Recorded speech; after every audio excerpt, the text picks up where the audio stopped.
Applying AIDA to meta ads.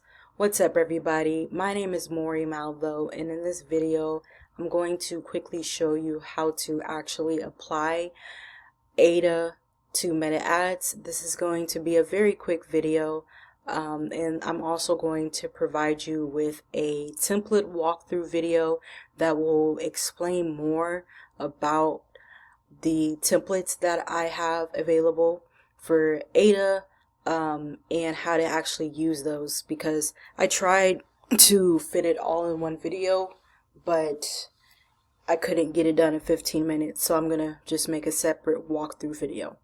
But in this video, I'm gonna actually go to Meta and show you how I make my ads.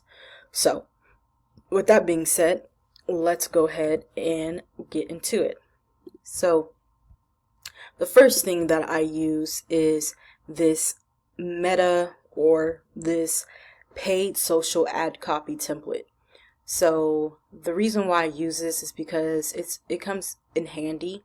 I got this template from a course that I took, and pretty much it lays out the AIDA framework, and it's a good kind of structure to follow when you're making your ads.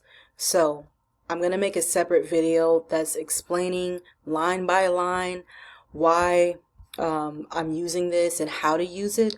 But for the sake of the time slot in this video, I'm just going to cut to the chase and just show you exactly the behind the scenes of Meta and how I actually make these ads. But I'm going to take the ad copy that I created using the AIDA framework, and I'm going to copy and paste it onto the actual ad. So just a quick overview. Here we do have our attention, we have our interest, we have our desire, we have our our call to action. So we are following the AIDA framework. Our attention is this creative ad that we're using, and then for the interest is actually the primary text that I'm going to be utilizing, and then the desire is the headline text, and the call to action is the actual call to action button that I'm going to fill out. So there's that. All right, so let's go ahead and get into Meta.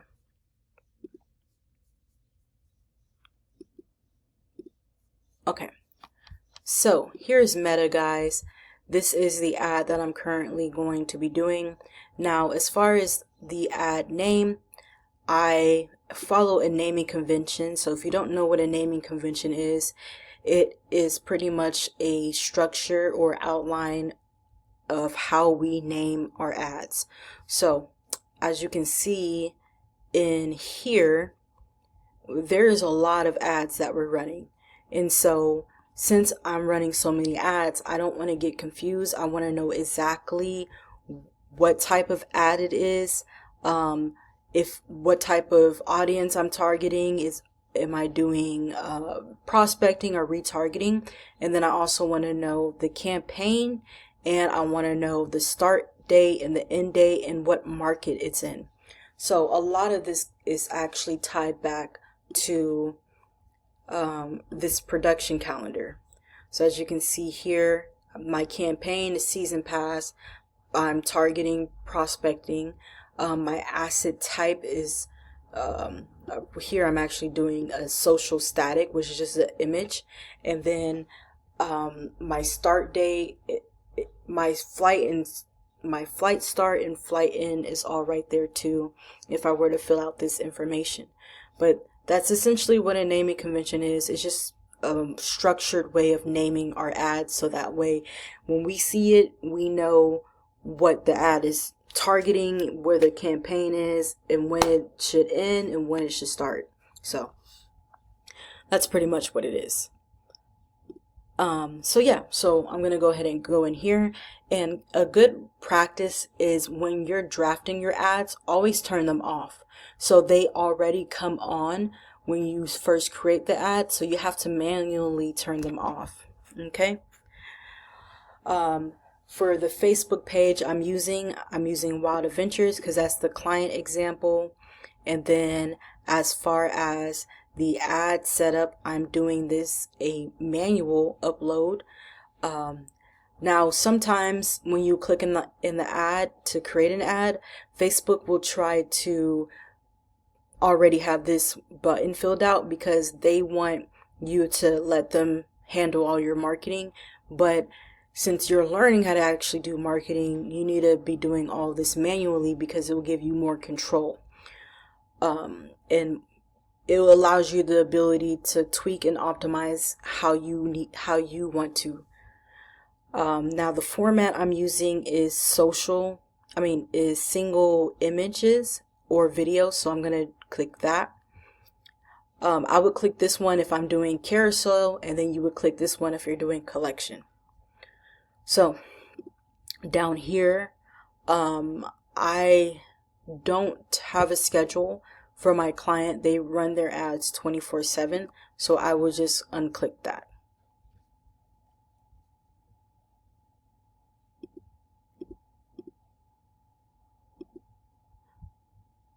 Wait, I think this was for multiple ads. Still, I will still unclick it just because my client doesn't want that. Now for the website URL, what I would do is actually take this URL that I have on my production calendar.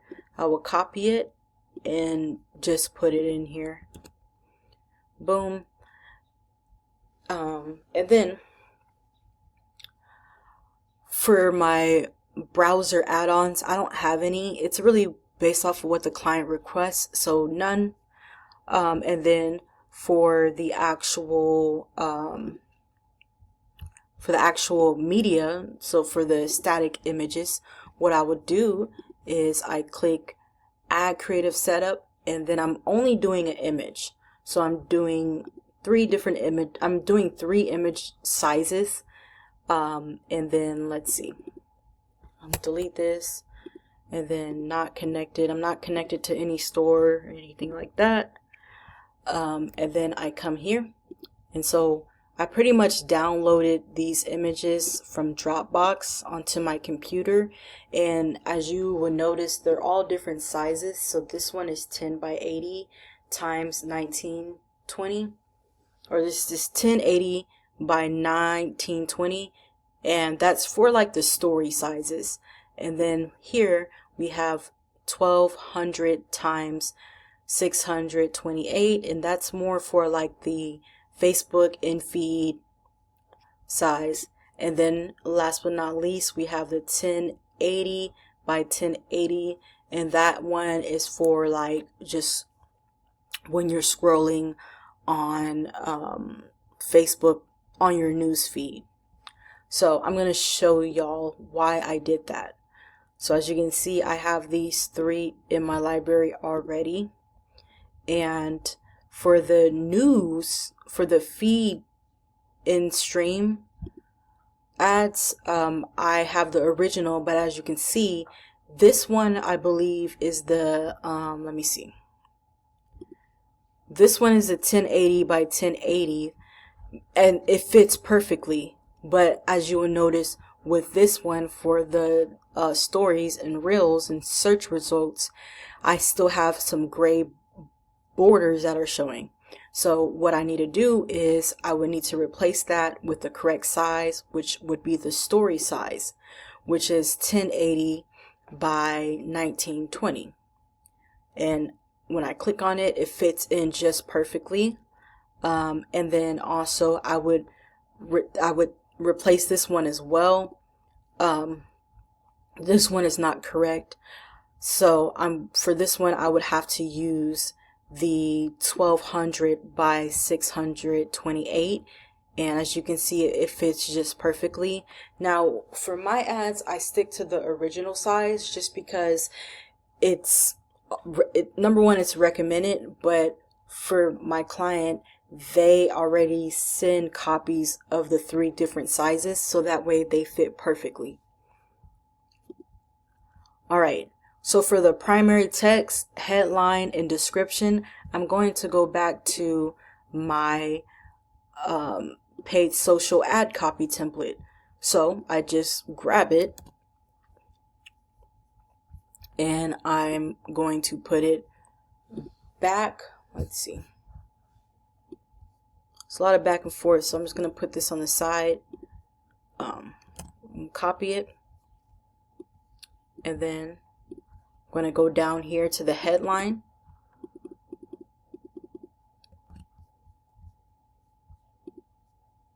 All right. And then also for my client, they don't want to do extra ad or text variation. They're kind of old school, so we just stick to the basics with them. But if you have a client, or even if you just want to experience or try it out yourself, try. I wouldn't be opposed to trying other text variations to see which one works the best. You know, especially running ads, it's really about just testing and seeing what works and what doesn't work. And then even the image generation, I skip this because, again, the client doesn't really want any of these different add-ons, so I just click off of it, or I just turn it off. And same thing with the enhancements. At least for my client, they want to make all the enhancements off, because it does kind of affect performance. And then Facebook has been doing a lot of different things. They've been rolling out things and not telling us. So now once I upload all my in creative, like my pictures, I want to check the placements and make sure that they all look good. So for example, the 1080 by 1080, that is feeds and stream ads and videos for Reels. So as you can see here, this would be a Facebook feed. So it's pretty much what you see when you're scrolling on your phone, like mobilely. And it fits perfect. So looks good. Same thing with this one. This one looks good. This is the in-stream video, and so on and so forth. But what you'll notice sometimes is they will sneak in a like a story reel size. So they'll try to sneak in one of these sizes, the 1080 by 920 in here, and then it will look off. So that's just something to look out for. Especially when I'm making the ads for the clients, I have to click in each placement and make sure that the in creative matches with the size that placement is with.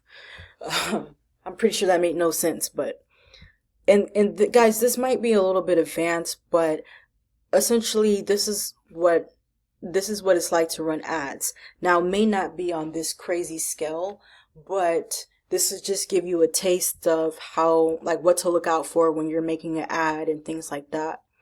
Another thing is I double check the primary text to make sure they didn't try to sneak in any extra variations, just because that's what the client wants. They don't want all those different variations. Then I scroll all the way down, and again, these advanced creative AI, I click to make sure they don't try to sneak in anything, and make sure everything's turned off. And again, that's just based on what the client wants. So as you can see, I turned this one off just because it's not supposed to be on. And then I scroll all the way down. And as you can see, I do have my tracking right here, which that's another thing we can get into. This is not the video for it, but essentially I just want to show you how to actually set up an AIDA ad. So feel free to download this template down below if you find this template can help. And like, comment, and subscribe, and I'll see you on the next video. Peace.